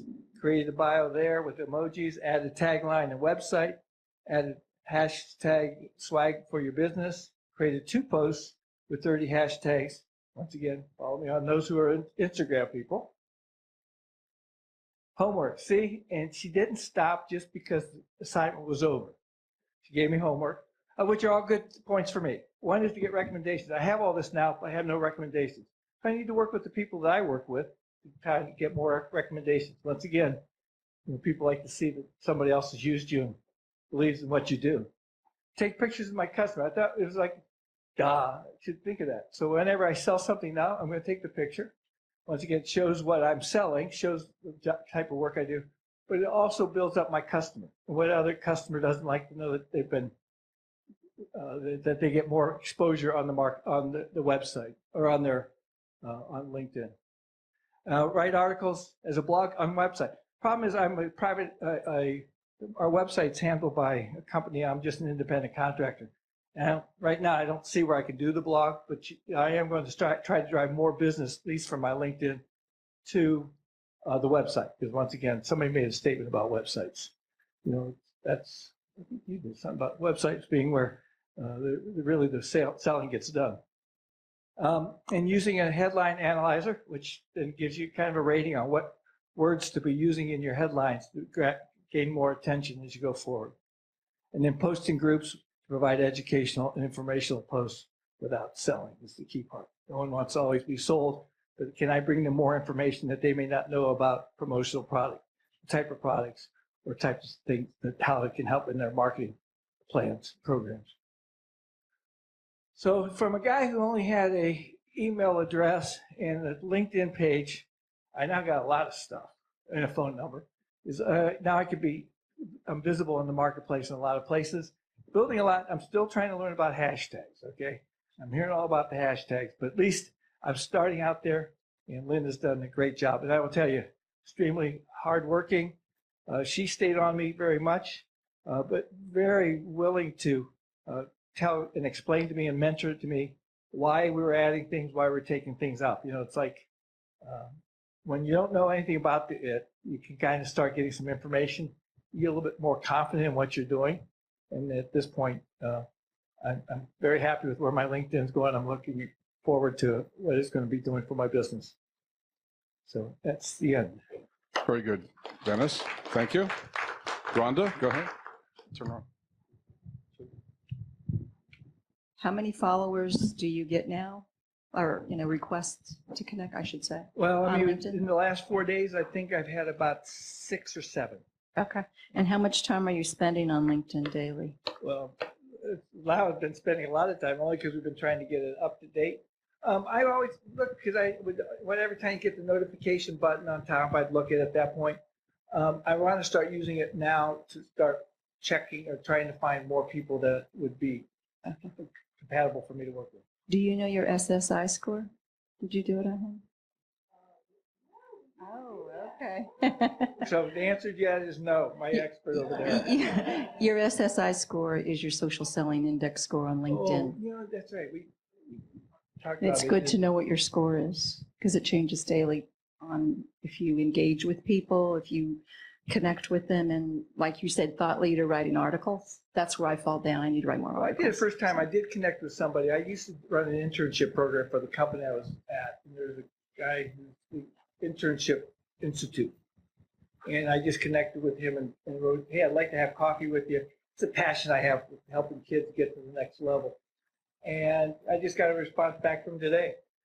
So we're going to try to connect and make a quick phone call. Right now he's in the busy season. He just got a job down in Delaware he's working on. But it's, so I'm seeing much more activity on it. And I like the fact that you have your Instagram handle on your LinkedIn page because hardly anybody I've ever seen has a handle on the Instagram. It's always Twitter. So I'm going to put mine on. I would never known what to do. That lady right there was It's pretty excellent easy. in helping me Yeah. in getting all of it put together. Tony? I'm sorry. Go ahead. Lynn? She's, what are you? She's 3. Okay. Having that consistent brand, if at all possible, across all platforms. So when I looked up Swag for Your Biz, I believe that nobody had that handle already. It was just shattering to me. So I'm like, grab it now. And so he did. And then he, we've got the hashtag that goes along with it. Doesn't mean that somebody else can't use that hashtag. But if they use the hashtag and he already has the handle, hopefully they'll think, oh, he was the originator of that. And he literally we just finished everything Wednesday night, and he posted his article on Thursday. So we haven't had the month to do something and then watch the results. It's now this next month where we'll have the opportunity to see what happened, because it was building it little bits and pieces at a time, along with our busy schedules and tax time and all that good stuff. Explain the difference between a hashtag and a handle. So the handle is the @sign. So you have facebook.com/swag for your biz. Well, he may not have that. I didn't have anything to do with that. Twitter.com/swag for your biz. Instagram.com/swag for your biz. So it's branded across all social media platforms so that he can be found. So the slash is the handle? Yeah. What's after the slash? What's after the slash? That would be, so if you just said, I'm on Twitter @swag for your biz, or I'm on Instagram @swag for your biz. If somebody's not on either of those platforms, they can just go to Instagram.com or Twitter.com and find him knowing what the ad is. That means after the slash. It's a home address. And then the hashtag, again, anybody can use that hashtag, but I told him, post both those hashtags in every single post you do. So that way there's a trail of you. And if somebody does catch on to this new trend with this hashtag, then there'll be more of his posts because he's been using it for a while versus other people that sell promotional products. You know, they're on the caboose. Thank you. Dennis, have you gotten any actual concrete results yet, or because No, you just since Thursday. just I mean, since other than Thursday? The guy wanted to hire me, and more people at least getting and seeing my posts or posting. So it was about the keywords that he got found. The what? It was about the keywords strategically Oh, the key- placed Okay. in his LinkedIn profile that somebody called him for a job, because he doesn't even have his career interest on. So that's what works for job seekers. If you have the career interest on, and then you pepper, you know, strategically all the places where you need to have keywords and key titles. So he didn't have that button turned on, yet he's already got a call. So you got a call. Have you followed up with that call yet? No, I talked to him on the phone, and I told him at this point, I'm really wasn't looking for a job. I'm just starting in this one as it was. But we are going to meet in New Jersey in June at the trade show down there. So you never know what, you know, I always believe in keeping your door open. Never hurts to talk. Don't know where it may lead to. But as of right now, I'm just anxious to build my business. Okay. I'm there. So there's several LinkedIn workshops coming up. April 20th is a Saturday at the Chester County Library in Exton. I'm doing one for Delaware Score next month in Wilmington. There's one in Lafayette Hills, so they're here, there, and everywhere. If you join our meetup group, you take this piece of paper, you'll be in the system. I strongly recommend her. I know that she's willing to put the time and effort in, especially many times at 10 o'clock at night. We were getting on the phone, starting to work on it. I know she put a lot more time in than that, so do appreciate it. Carrie, did you have something?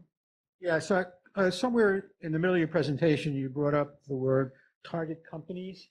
How are you using that as a strategy? Okay. If you are targeting pharmaceutical companies, if you're targeting utilities, if you're targeting construction, okay? If you go to the library and you use a database called Reference USA, it is free as long as you log into the database with your library card. When you log in and you put pharmaceuticals or construction or whatever, you will get an SAIC or an NAICS code.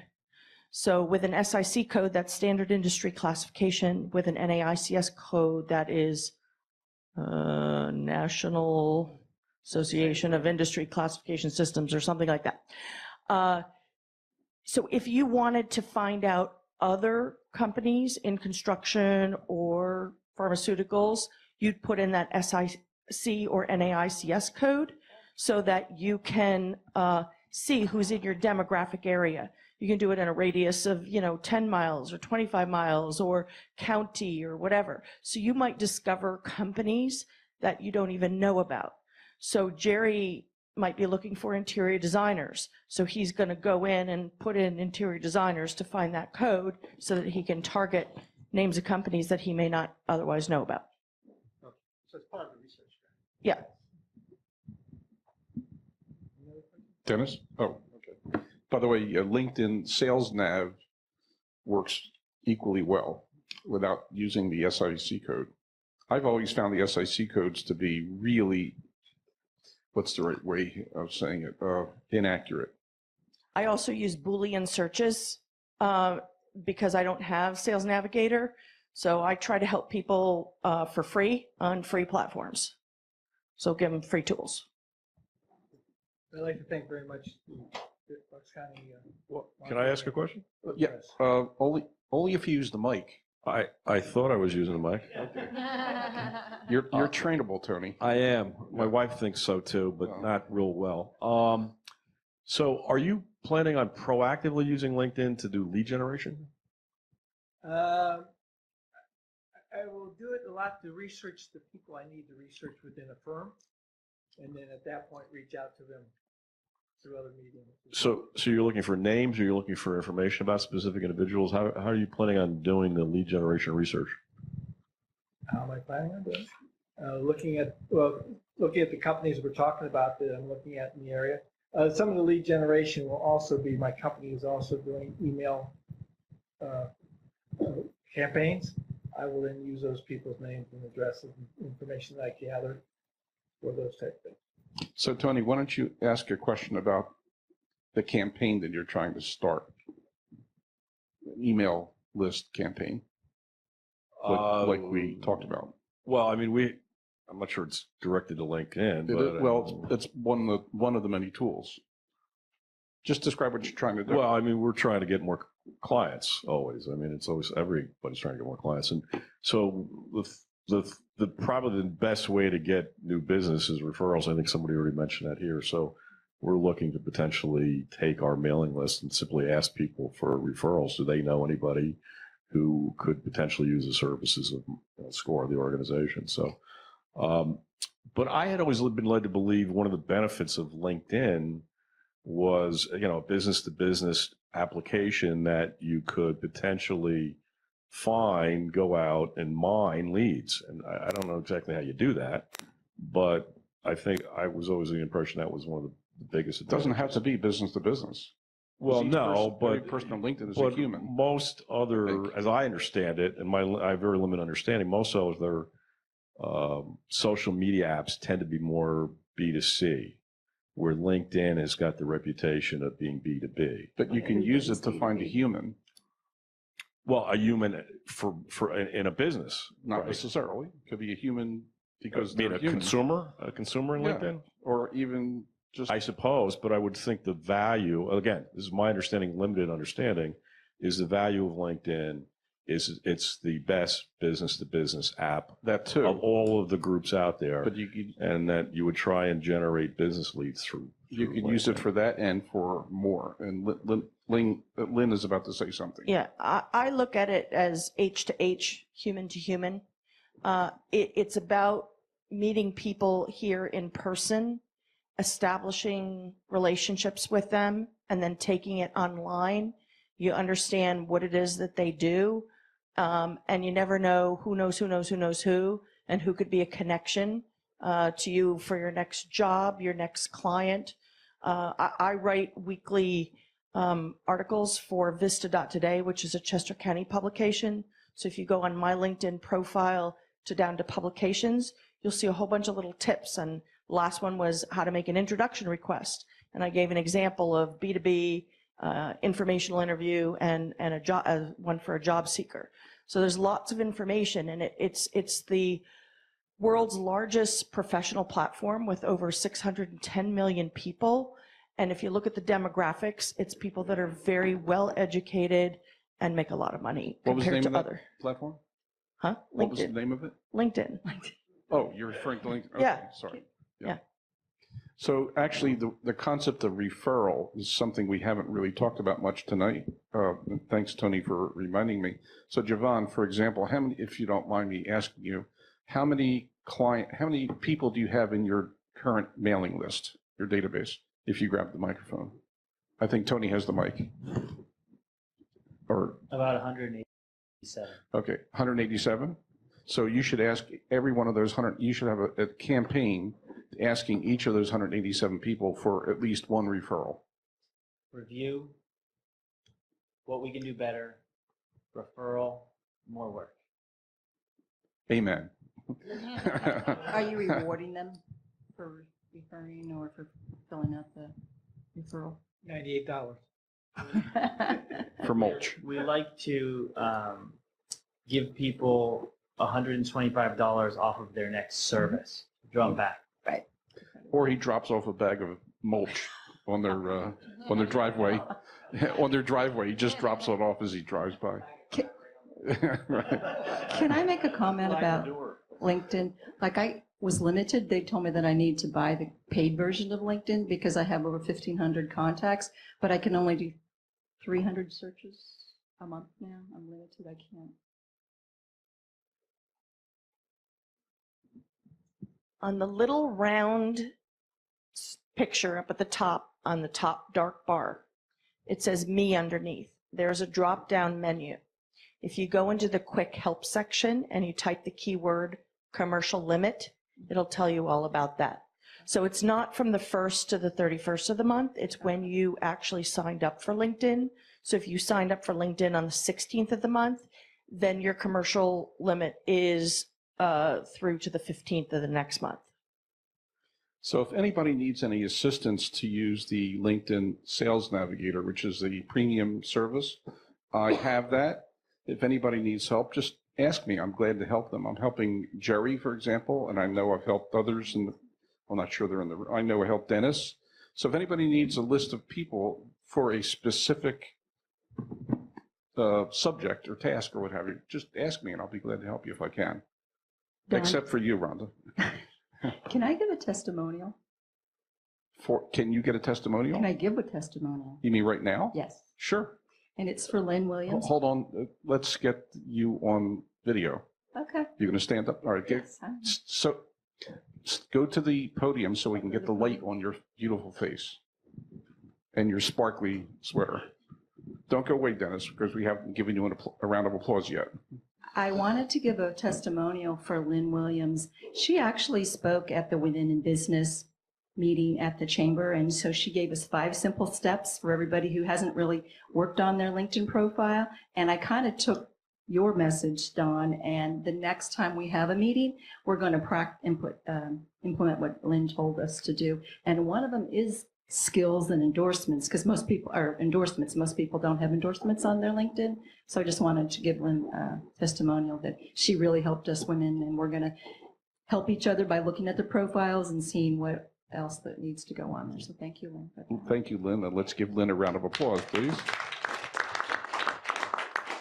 Dennis, why don't you take the podium and we'll give you a round of applause. Yay, Dennis. Good job. Thank you very much. And you'll come back and tell us about how great your results were the next time. Okay, Lynn, do you want to wrap up? So thank you to our social media coaches, which included Jeff Gibbard for productivity tools, and Aaliyah Hammond, Instagram. However, I got involved in that a little bit too. And Shayna for Facebook. Yay, Shayna. Amen to Shayna. And me for LinkedIn. Yay, Lynn. So, anybody have any final questions for wrapping up? What's the next workshop title? Okay, it is How to WordPress Your Plugins You Will, Yoda says. Okay, question.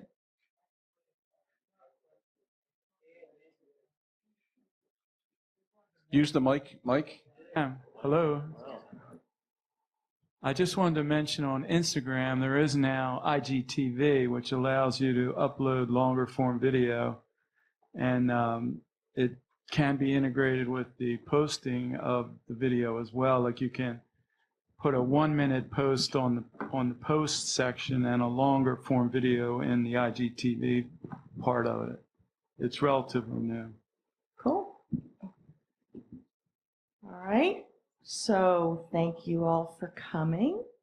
And everybody get this from the beginning.